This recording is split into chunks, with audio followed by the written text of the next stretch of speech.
গেথসেমানি বাগান থেকে পুরো ক্রুসিফিকশন, গেথসেমানি বাগান থেকে ক্রুশারোপণে 10খানা ধাপে যিশু দুঃখভোগ ঘটেছিল।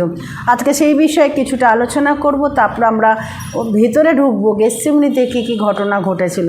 তাহলে প্রথম আমরা দেখি গেথসেমানি থেকে ক্রুশীয় মৃত্যু অবধি 10টা ধাপে প্রভু যিশু দুঃখভোগ করে। নাম্বার 1, প্রথম ধাপ, যেখানে মথি 26 অধ্যায় 27 অধ্যায় এই দুঃখভোগের ধাপগুলো কী করা হয়েছে, লিপিবদ্ধ করা হয়েছে।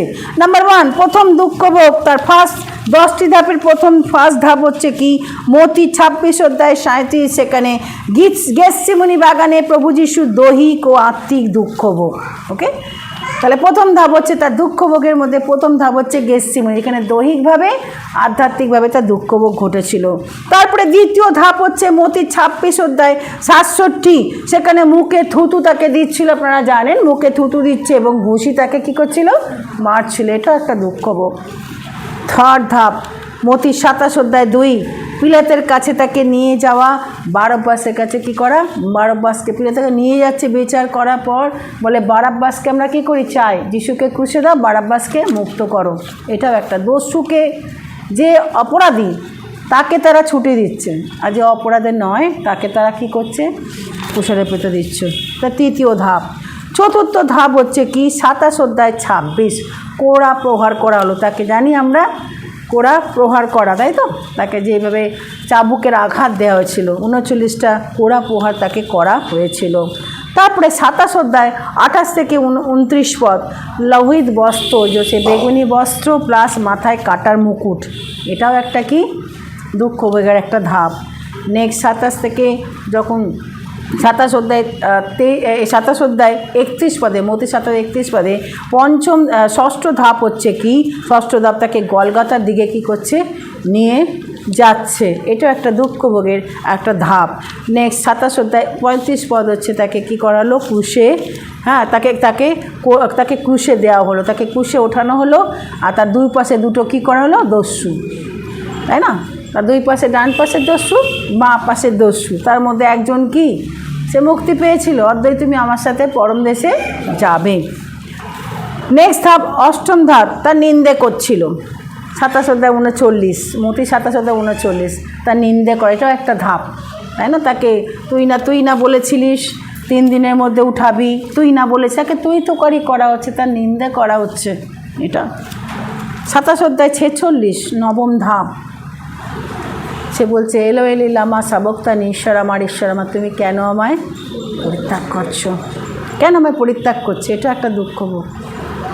পিতা, যে পিতা তাকে পাঠিয়েছে, যে পিতার একজাত সন্তান, যে দায়িত্ব দিয়েছিল, এখন সেই পিতা তাকে কী করছে, ছেড়ে দিল, দুঃখভোগ।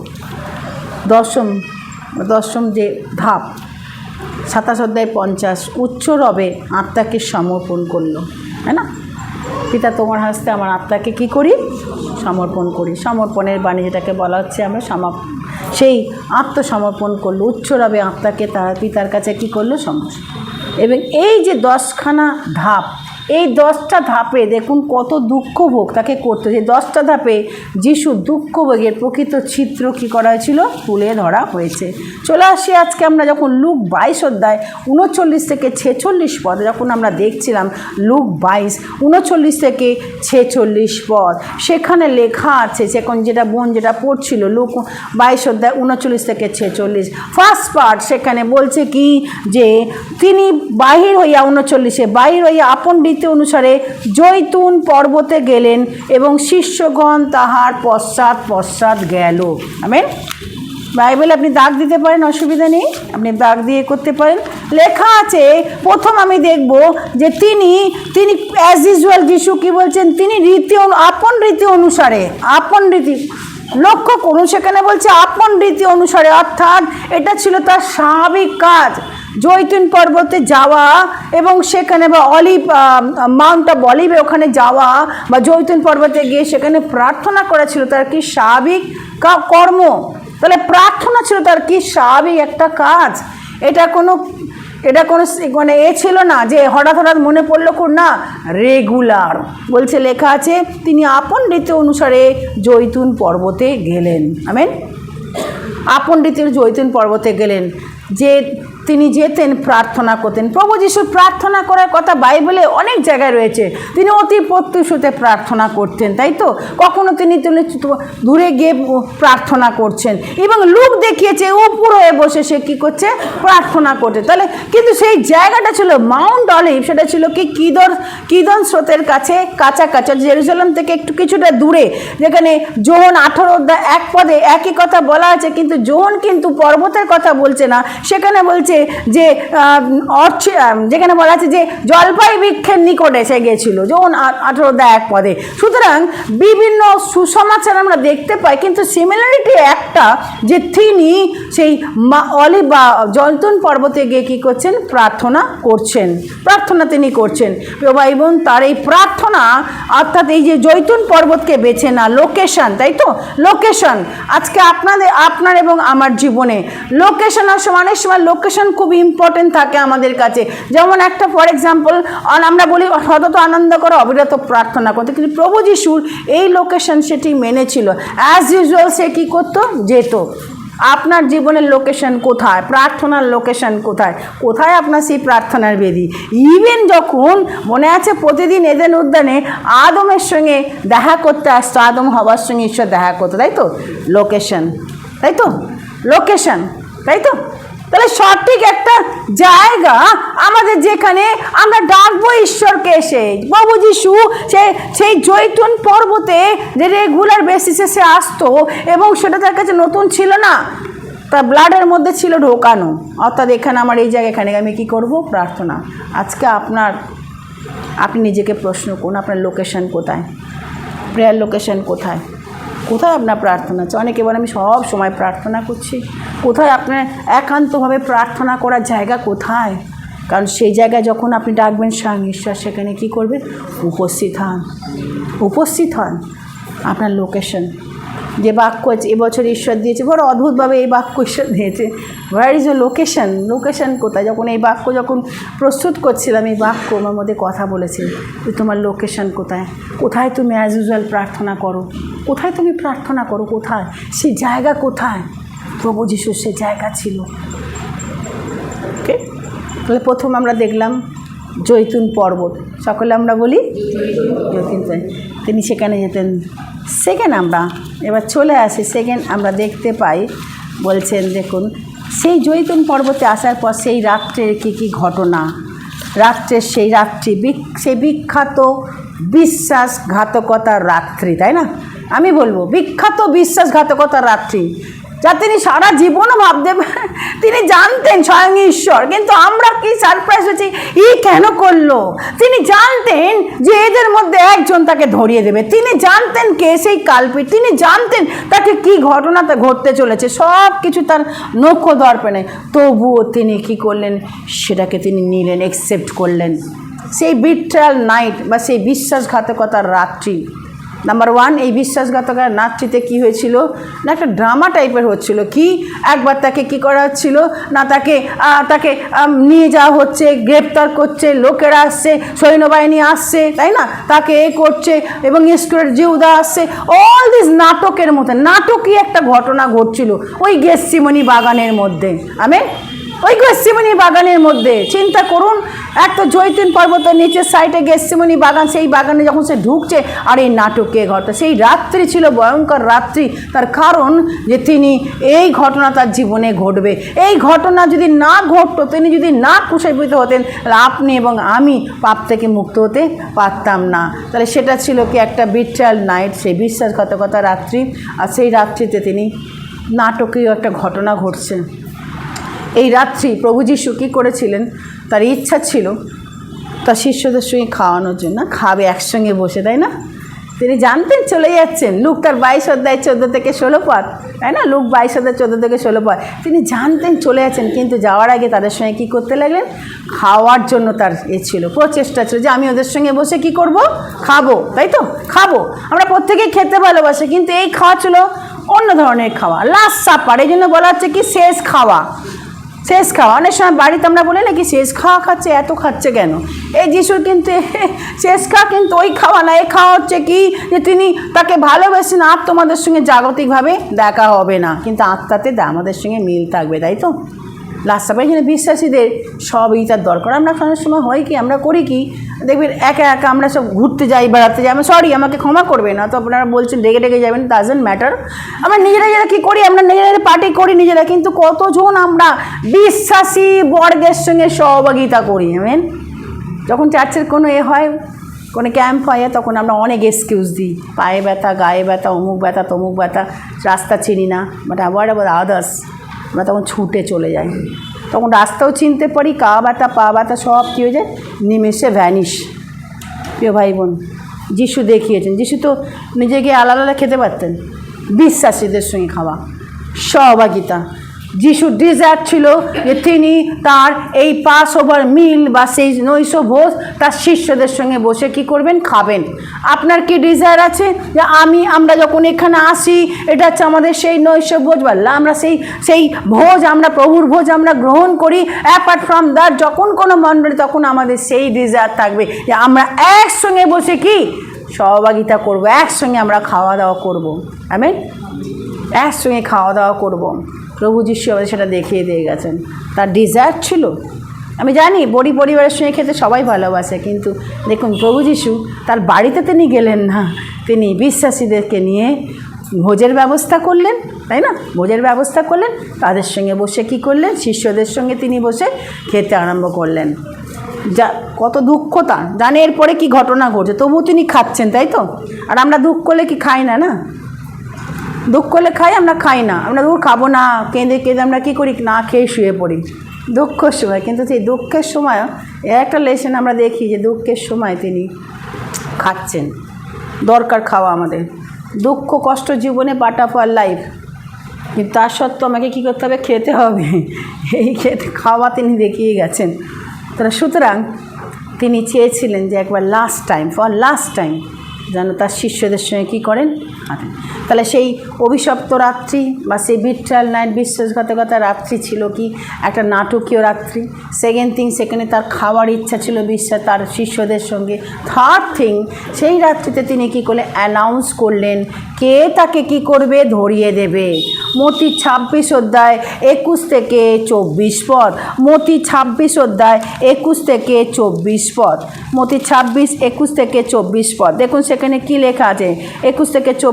পরে সন্ধ্যা হইলে সেই 12 জনের তিনি ভোজনের সময় কইলেন, আমি তোমাদেরকে সত্য কইতেছি, তোমাদের মধ্যে একজন আমাকে সমর্পণ করিবে। তখন তারা দুঃখার্ত হইয়া প্রত্যেকজন তাকে বলিতে লাগলো, সে কি আমি? তিনি উত্তর করলেন, যে আমার সঙ্গে ভোজন পাত্রে হাত ডোবাইল সেই আমাকে সমর্পণ করিবে। মনুষ্যপুত্র বিষয় যেমন লিখিত আছে, তেমনি তিনি যাইতেছেন, কিন্তু ধিক সেই ব্যক্তিকে যার দ্বারা মনুষ্যপুত্র সমর্পিত হন, সেই মানুষের জন্ম না হওয়া তার পক্ষে ভালো ছিল। তখন যে তাকে সমর্পণ করিবে সেই জিহুদা কহিল, মানে যে আসল চোর, সে এবার বলছে, রব্বি সে কি আমি? তিনি তাকে বলেন, তুমি বললে। মানে চোরের মুখে কি রাম নাম বেরিয়ে গেছে, যাকে বলে। সে নিজে স্বীকার করে নিয়েছে যে আমি, তারপরে ও জানতো, তাই তো, জানতো যে এটা তার কি ঢুকছে, এটা হবে, এবং সেই তো বলছে কি আমি। প্রভু যিশু দেখুন তার সেই বিট্রায়াল নাইটে আরেকটা জিনিস হচ্ছে, তিনি তার অ্যানাউন্স করলেন যে কে তাকে ধরিয়ে দেবে। থার্ড, সেই রাত্রি, বিশ্বাসঘাতকতার রাত্রি ছিল কি, প্রার্থনা। তিনি যখন এত মর্মান্তিক দুঃখ ভোগ, তখন তিনি প্রার্থনা ছেড়েছিলেন কি না? বলছে, লেখা আছে প্রার্থনা করছেন। কি করেছে? উপরে বসে প্রার্থনা করছে। প্রিয় ভাই বোন, আমরা যখন দুঃখে পড়ি, কষ্টে পড়ি, প্রবলেম আসে, তখন আমরা কি প্রার্থনা থেকে সরে যাই। আমরা শুধু বলে অপর করলে প্রার্থনা করবেন, নিজে হোয়াট অ্যাবাউট মাই প্রে। প্রভু যিশু বলতে পারতেন না, এই শিষ্যরা তোমরা প্রার্থনা করো, আমি জাস্ট শুয়ে থাকি একটুখানি পরেই তো আমি চলে যাব? না, প্রার্থনা। যোহন 17 অধ্যায় লংগেস্ট প্রেয়ার, যিশু সবচেয়ে বড় প্রার্থনা সেখানে লেখা দেয়া আছে। যিশু প্রার্থনা করছে তিনটি ভাড়ায়। প্রথম হচ্ছে প্রার্থনা করছে নিজের জন্য। তাহলে আমাদের নিজের জন্য কি করা দরকার? প্রার্থনা। সেকেন্ড থিং, পুর হোল অধ্যায়টা 17 অধ্যায় সেকেন্ড তিনি প্রার্থনা করছেন তার শিষ্যদের জন্য। তার শিষ্যদের জন্য তিনি কি করছেন? প্রার্থনা করছেন। তার শিষ্যদের জন্য তিনি প্রার্থনা করছেন। থার্ড থিং, তার তিনি কি করছেন? প্রত্যেকটা বিশ্বাসীর জন্য প্রার্থনা করছেন। আমেন। প্রত্যেকটা বিশ্বাসীর জন্য তিনি কি করছেন? প্রার্থনা করছেন। তাহলে চিন্তা করতে পারছেন যে প্রার্থনা তিনি কিভাবে করছেন, যে এত কষ্টের মধ্যে দুঃখে যন্ত্রণায় মর্মভেদী প্রার্থনা তিনি করছেন। 3টি ধারায় তিনি প্রার্থনা করেছেন, নিজের জন্য, শিষ্যদের জন্য, প্লাস সমস্ত বিশ্বাসীদের জন্য, জগৎবাসী সমস্ত বিশ্বাসীদের জন্য কি করছে? 17 অধ্যায়। তাহলে এই নাট্যটা ছিল দেখুন, যেমন একাধারে নাটকীয়, অপরদিকে তিনি কি করছেন? তার ইচ্ছা ছিল তো লোকের সঙ্গে কি খাওয়া, মানে তার শিষ্যদের সঙ্গে খাওয়া দাওয়া করবে, সেই ইচ্ছা। থার্ড থিং আমরা দেখলাম তিনি অ্যানাউন্স করলেন কে তাকে বিট্রে করবেন। তারপর আমরা দেখলাম কি তার প্রার্থনা। নেক্সট হচ্ছে কি, আরও আমরা দেখলাম তিনি বললেন যে একজন আসবে যে তাকে কিস করবে, সাইন, কি সাইন, তাই না?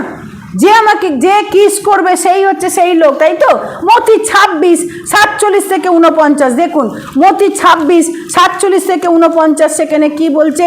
তিনি একথা কইতেছেন, দেখো জিহুদা সেই 12 জনের একজন লোক, তার সঙ্গে বিস্তর লোক খড়গ জ্যেষ্ঠনিয়া ও যাজকদের লোকেদের বাসেনবর্গের সহিত আসিল, এবং যে তাকে সমর্পণ করলে সে তাকে এই সংকেত দিয়াছিল, আমি যাকে চুম্বন করিব সেই ব্যক্তি যারা তোমাকে তোমরা তাকে ধরিবেন। তাহলে ঈশ্বরের জুদ আর চুম্বন সংকেত, সাইন। প্রিয় ভাই বোন, সাইন বা সংকেত আমাদের কিছু মিনিং বলে, তাই না? সংকেত বা সাইন কিছু মিনিং বলে। বর্তমান দিনে শেষ সময় অনেক সাইন আমরা দেখতে পাচ্ছি, তাতে বোঝা যায় সংকেত, শেষের সংকেত কি? যে তার দ্বিতীয় আগমন সন্নিকট। আপনি একটা বিশ্বাসীর সঙ্গে যখন কথা বলবেন তখন তার কিছু সাইন সংকেত দেখতে পাওয়া যায়, তাতে আপনি আইডেন্টিফাই করবেন how much this person is so much closeness, মানে ঈশ্বরের সঙ্গে তার কতটা সে আত্মাতে চলছে, গভীরে তার সংকেত পাওয়া যায়। সাইন, আমার কথা বুঝতে পারছি? সংকেত। সে কী করলো? বললো যে এটা সেই সময় ঘটেছিল, যে তাকে কিস করবে, যাকে কিস করব সেই কি হবে না, তাকে তোমরা ধরবে। ওকে, তাহলে আমরা এই রাত্রে এই ঘটনাগুলো দেখলাম। আরেকটা জিনিস আমরা দেখতে পাই এখানে কি, যে দেখুন 47 এখানে বলছে পিতা, যে এখানে দুটো ইচ্ছা আমরা দেখতে পাই, একটা হচ্ছে পিতার ইচ্ছা এবং তার ইচ্ছা, তাই তো? পিতার ইচ্ছা এবং পুত্রের ইচ্ছা। লেখা আছে যে পিতা, কেউ একজন পড়ো, তার লুক তার 39 পড়ো, লুক তার 22 অধ্যায় 39 একবার পড়ো, 39 তাড়াতাড়ি পড়ো, লুক তার 22 অধ্যায় 39। হ্যাঁ, পাই গেছে? আচ্ছা, তারপরে বলছে হ্যাঁ, পরে তিনি বাহির হইয়া আপন রীতি অনুসারে জৈতুন পর্বতে গেলেন এবং শিষ্যগণ তাহার পশ্চাৎ চলিলেন। আচ্ছা, আর তারপরে 41 দেখুন, পরে তিনি তাদের থেকে কম বেশি 1 ঢালার পদ অন্তরে গেলেন, জানুপথে প্রার্থনা করতে লাগলেন আর বললেন, পিতা যদি তোমার অভিমত হয় তাহলে আমাতে এই পানপত্র দূর করো, তথাপি আমার ইচ্ছা নয় তোমার ইচ্ছা সিদ্ধ হোক। 42। তাহলে দুটো ইচ্ছা এখানে দেখতে পাই, একটা হচ্ছে পিতার ইচ্ছা আর একটা হচ্ছে কি পুত্রের, তাই তো? পিতার ইচ্ছা, পুত্রের ইচ্ছা, কার ইচ্ছা জয়ী হয়েছে? পিতার ইচ্ছা। সে তো বলতে পারতো আমার ইচ্ছা, আমরা না সময় বলি প্রভু প্রার্থনা, প্রভু আমার ইচ্ছা এটা, এই প্রভু তুমি করো, রিকোয়েস্ট করছে প্রভু। কিন্তু এখানে দেখো রিকোয়েস্ট ফর্মে বলছে পিতা যদি সম্ভব হয়, তাহলে এই পানপথটা আমার থেকে দূর করো, আর তথাপি আমার ইচ্ছা নয় তোমার ইচ্ছা পূর্ণ। এই দুটো ইচ্ছাকে আমরা দেখতে পাই, পিতার ইচ্ছা এবং পুত্রের ইচ্ছা। কিন্তু সবচেয়ে বড় ইউনিকনেস হচ্ছে কি, দুটো ইচ্ছাকে কি না, দুটো ইচ্ছার মধ্যে দারুণ একটা কি ছিল, কোনো রকম কনফিউশন ছিল না, কোনো রকম টেনশন ছিল না। দুটো ইচ্ছাকে কি করা হয়েছিল? সেখানে রাখা হয়েছিল, কিন্তু পিতার ইচ্ছায় কি সে নিয়েছে। আমেন। আমরা যখন আমাদের ইচ্ছা ঈশ্বরের কাছে বলি, পিতার ইচ্ছাকে আমরা নিতে চাই না। যদি ঈশ্বরের ইচ্ছা থাকে, দেখবেন সেই ইচ্ছা, যখন ঈশ্বরের ইচ্ছা আপনার জীবনে পূর্ণ হয় তখন কি হয়? আপনার মনে একটা শান্তি থাকবে, তাই না? যখন আপনারা এটা প্র্যাকটিস করেন কিনা জানি না, যে কোনো কাজে, যে কোনো এতে, যে প্রভু তোমার যদি হয়, যদি তোমার এটা ইচ্ছা হয় তাহলে তুমি দেখিয়ে দাও, আর নালে প্রভু এই জিনিস কী করো, সরিয়ে নাও। Okay, by the terms of your house, building করা, ছেলে মেয়ে দেখা, ছেলে দেখা, পাত্র বিয়ে করার জন্য। ওকে, নতুন চাকরির ক্ষেত্রে রাখুন। প্রভু অনেকে এখানে অনেকে যারা বিজনেসম্যান আছেন, বিজনেস লেডি আছেন, বিজনেস করেন বা হেল্প করছেন, প্রভু তোমার যদি পিতার ইচ্ছা থাকে সেখানে একটা শান্তি থাকে, কোনো রকম টেনশন ট্যাগ অফার হয় না। আপনার ইচ্ছার সঙ্গে, যিশুর ইচ্ছার সঙ্গে পিতার বাবার ইচ্ছা ঝামেলা হচ্ছিল কি না, সুন্দর একটা কমিউনিকেশন হয়, সুন্দর ইউনিয়ন হয়, সুন্দর এস্টাবলিশমেন্ট ঘটে সেখানে। আমেন। প্রভু আমার ইচ্ছে, যদি পিতা আমার ইচ্ছা, তবু তথাপি তোমার ইচ্ছায় পূর্ণ। এই দুটো ইচ্ছাকে আমরা সেখানে কি করি, খুব মাইনরলি আমরা দেখতে পাই। সেখানে কিন্তু কোনো রকম কনফ্লিক্ট হয়নি, কোনো রকম কনফ্লিক্ট বা সংঘর্ষ ঘটেনি। পিতার সঙ্গে পুত্রের কি হয়নি, ইচ্ছা নিয়ে ঝামেলা পাকেনি, যেটা আমাদের ক্ষেত্রে হয়। প্রিয় ভাই বোন, বি কেয়ারফুল। আপনি যখন আপনার ইচ্ছাকে ঈশ্বরের কাছে রাখুন আর বলুন, প্রভু এটা হচ্ছে আমার, কি তোমার ইচ্ছায় কী হবে আমার জীবনে। এই জন্য আমরা বলি কি, তোমার ইচ্ছা স্বর্গে যেমন পৃথিবীতে পূর্ণ। প্রভুর প্রার্থনা আমরা বলি, তাই না? যদি ঈশ্বরের ইচ্ছা পূর্ণ, দেখবেন আপনার শান্তি আনন্দ থাকবে, সেখানে কোনো কনফ্লিক্ট থাকবে না। ওকে, নেক্সট হচ্ছে কি 22:40 বলছে, লুক 22:40, প্রার্থনা করার জন্য তোমরা পরীক্ষায় না পড়ো। ওকে, আর এক জিনিস, প্রার্থনা করো না পরীক্ষায় তোমরা কি করো, না পড়ো। দ্যাটস ট্রু, প্রার্থনা করো যেন পরীক্ষায় না পড়ো। যিশু কিন্তু এখানে কোথাও বলে তোমাদের কি পরীক্ষা আসবে না, তোমাদের প্রলোভন আসবে না। পরীক্ষা প্রলোভন আসবেই, কিন্তু প্রার্থনা করার জন্য না পড়ো। আমেন। পরীক্ষা প্রলোভন আমাদের জীবনে আসবে, কোথাও লেখা নেই যে পরীক্ষা যিশু প্রার্থনা, প্রভু যেন বলছি আমার দরকার নেই, সব প্রলোভনকে তুলে না, পরীক্ষাকে তুলে না। কারণ যিশু তারও জীবনে কী হয়েছিল, পরীক্ষা এসেছিল, প্রলোভন এসেছিল। প্রিয় ভাই বোন, তাই প্রার্থনা করার জন্য তোমরা রেজিস্ট দ্য টেম্পটেশন, প্রলোভনকে কী করতে পারো, জয় করতে পারো। আজকের এই সকালবেলা আপনি এবং আমি জাস্ট খালি একটা বলি যে আপনার কি প্রার্থনা রয়েছে, যে প্রভু হয়তো অনেক ধরনের টেম্পটেশনের পরীক্ষার মধ্যে দিয়ে আপনি যাচ্ছেন, নিজেকে প্রশ্ন করুন যে প্রভু আমি কি করে এখান থেকে বেরোবো, আমার এই পরীক্ষা টেম্পটেশন, প্রভু আমি প্রার্থনা করছি তোমার কাছে, কিন্তু সেম ওয়ে আমি তোমার কাছে বিশ্বাস রেখেছি। আমেন। 22 লুক 22:41 তিনি বলছেন নেল ডাউন, তিনি কি করলেন, উপুর হয়ে বসে প্রার্থনা করছেন, না উপুর হয়ে। সাধারণত জিহুদিরা যখন প্রার্থনা করে তাদের পশ্চাৎ কেমন হয়, দাঁড়িয়ে দাঁড়িয়ে প্রার্থনা করে, দাঁড়িয়ে দাঁড়িয়ে দেওয়াল ধরে চোখ খুলে খুলে কী করে প্রার্থনা করে। কিন্তু প্রভু যিশু তা করেনি এখানে, তাই তো? প্রভু যিশু তা করেনি। সাধারণত জিহুদিরা, যারা যিশু ছিলেন নিজে জিহুদি, জিহুদিদের প্রেয়ার পশ্চাৎ ছিল, ভঙ্গিমা ছিল, তারা দাঁড়িয়ে প্রার্থনা করতে, এরকম মন্দিরকে, জেরুজালেম মন্দিরকে ধরে ধরে প্রার্থনা করতো, দাঁড়িয়ে এবং হাত তুলে চোখ খুলে প্রার্থনা করতো। কিন্তু এখানে প্রভু যিশু দেখিয়েছেন যে তিনি কি করেছেন না, তিনি উপুর হয়ে বসে কি করছেন, প্রার্থনা করছেন। এখানে প্রিয় ভাই বোন, ট্র্যাডিশনকে ফলো করবেন না। প্রভু যিশু ট্র্যাডিশনকে ফলো করেনি। অনেক সময় আমরা ট্র্যাডিশনে যে শুক্রবার দিদি বলেছে থার্সডে অমুক আছে গেটসিমনি প্রার্থনা, ফ্রাইডে অমুক আছে, চলো সবাই মিলে। Don't follow the tradition, don't follow the tradition. Tradition আপনাকে পরিত্রাণ দেবে না। আমার পূর্বপুরুষরা করে গেছে, এই করবো এখন না, ট্র্যাডিশন থেকে বেরিয়ে আসুন। ঈশ্বর আত্মা কী চাইছে সেটা করুন। আমেন। এখানে কিন্তু জিহুদি হোক, কিন্তু সে ট্র্যাডিশনকে ফলো করেনি, উপরে বসে পিতার সঙ্গে একদম ঘনীভূত হয়ে কী করছে, প্রার্থনা করছেন। তা বলে আবার আমরা এটাও বলি না, আপনাকে ডিসকারেজ করি না যারা মানে দাঁড়িয়ে প্রার্থনা করে বা এ করে তাদেরকে, না সেটা আমি বলছি না। প্রার্থনা অনেক রকম ভঙ্গিমা, দাঁড়িয়েও করা যায়, বসে করা যায়, কিন্তু টাইম বিশেষ হয়তো ঈশ্বর আপনাকে বললো হাঁটু করে বসে প্রার্থনা, তাই না, ষষ্ঠাঙ্গ হয়ে প্রার্থনা। প্রার্থনা অনেক রকম ভঙ্গিমা আছে। আজকে ট্র্যাডিশন বেস করে আপনি যাবেন না। আত্মা কী বলছে, ঈশ্বর আত্মা আপনাকে গাইড করুন। লুক 22:42 দেখুন, সেখানে বলছে এবার সে প্রার্থনা করছে, পিতা তোমার যদি অভিমত হয় এই পানপত্র দূর কথা, আমার ইচ্ছা নয় তোমার ইচ্ছায় কী হোক পূর্ণ। পিতা, এই প্রার্থনার এই জায়গায় যে প্রার্থনা করছে, কার কাছে করছে, পিতার কাছে। প্রথমেই বলছে কি, প্রার্থনা কি বলছে, পিতাকে কি করে সম্বোধন করছে, কাকে বলছে, পিতা, পিতার কাছে সম্বোধন করছে। এখানে বলছে পিতা, অর্থাৎ আব্বা পিতা তখনই বলবেন যে মুহূর্তে আপনি যিশুকে, যোন 1:12 বলছে যতজন তাকে গ্রহণ করে তাদেরকে তিনি ঈশ্বরের সন্তান আবার ক্ষমতা দিলেন। আব্বা পিতা, আত্মায় চালিত আমরা বলতে পারি, আমেন। রোমিও তো বলছে আব্বা পিতা, একমাত্র সেই আমাদের দিয়েছে। তাই প্রিয় ভাই বোন, এই যে পিতাকে তিনি ডাকছেন, পিতা অ্যাড্রেস করছেন পিতা। সেকেন্ড হচ্ছে কি, না তাকে কন্ডিশন দেখুন কি, যদি তোমার ইচ্ছা হয়। কন্ডিশন কি, যদি তোমার ইচ্ছা, যদি তোমার ইচ্ছা হয়। তথাপি প্রভু আমার ইচ্ছা নাই। দেখুন নিজে তো সে তো স্বয়ং ঈশ্বরের পুত্র, স্বয়ং ঈশ্বর ছিলেন, তাই তো? তো সে তো বলতে পারতো না, সব গৌরব সে নিজেতে পারতো না। গৌরব সে নেয়নি, নিজেকে দাসের রূপ ধারণ করে নিজেকে একদম নামিয়েছিলেন নিচে।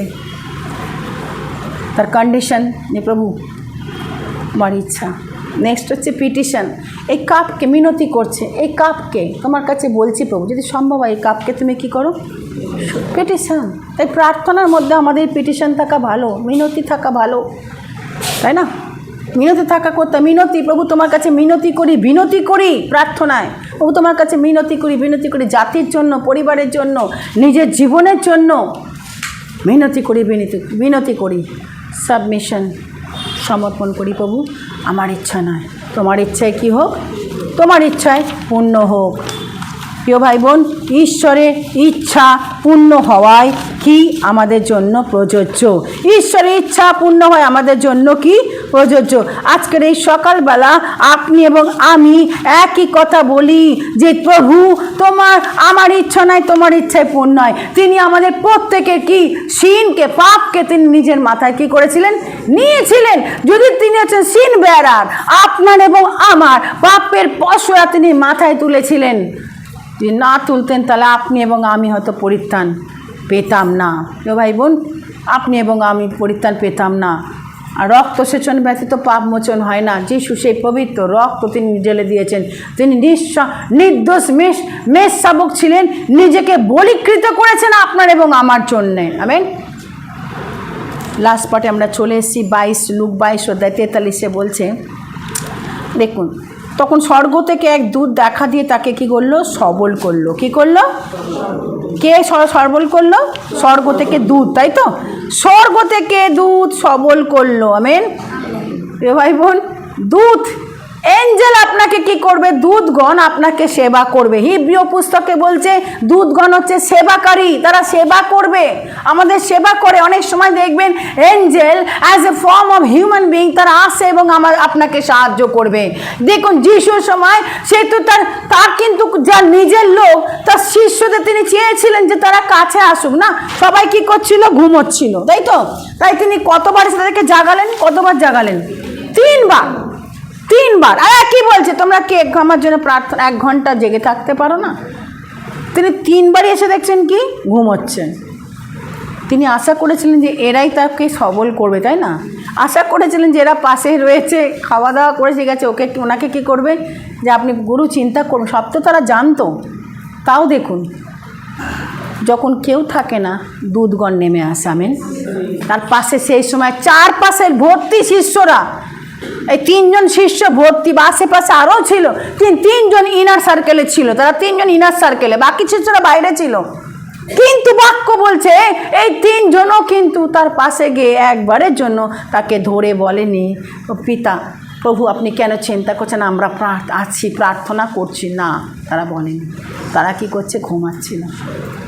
যখন আপনার সব দিক থেকে সাহায্যের দরজা বন্ধ, ঈশ্বর এঞ্জেলকে পাঠিয়ে দেবে, আপনাকে কি করবে? সবল করবে। আমেন। ঈশ্বর আপনাকে সবল করবে। বাইবেলে আমরা জানি যে এঞ্জেল বা সেই দূতগণের কথা অনেক জায়গায় আছে। প্রথম রাজাবলী 19 অধ্যায় 5 থেকে 6 দূতের কথা বলছে, দূত কীভাবে দানিয়েল পুস্তক 10 অধ্যায় 17 থেকে দূত যখন আসে তখন আমাদের কি করে? ইনারকে আমাদেরকে শক্তি দেয়। মার্ক তার 1 অধ্যায় 13 পদে আছে, মথি 4 অধ্যায় 11, সেখানে আমরা দেখতে পাই প্রভু যিশু কী করছিল যখন তিনি পরীক্ষিত হলেন। সেখানেও দূত তাকে কী করলো? সবল করলো। দূত তাকে কী করলো? সবল করলো। দূত সবল করবে। আজকে এই জায়গায় যখন আমরা এসছি, আপনার পাশে কেউ নেই হয়তো, কিন্তু ঈশ্বর আপনাকে সবল করে তার দূতগণ দিয়ে। 22 অধ্যায় 44 বলছে কি, তিনি মরুভূমির দুঃখে মগ্ন হয়ে একাগ্রে প্রার্থনা করলেন, আর তার ঘর্ম যেন রক্তের ঘনীভূত হয়ে বড় বড় ফোঁটা হয়ে ভূমিতে পড়তে লাগলো। আমেন। এত করেছে, ঘাম কি হয়েছে, রক্তে। সায়েন্স বলছে যে এতটাই তার কষ্ট যন্ত্রণা যে ঘাম কি হয়ে গেছিলো, রক্তে পরিণত হয়েছিল, কনভার্ট হয়ে গেছিলো। চিন্তা করতে পারছেন? এ প্রার্থনা আপনি এবং আমি অত করতে পারবো না, ঘাম রক্তে হয়ে যাওয়া, তাই না? এতটাই তার যন্ত্রণা, এতটাই তার যে ঘাম রক্তে পরিণত হলো। 45 থেকে 46 এসে কী করছে?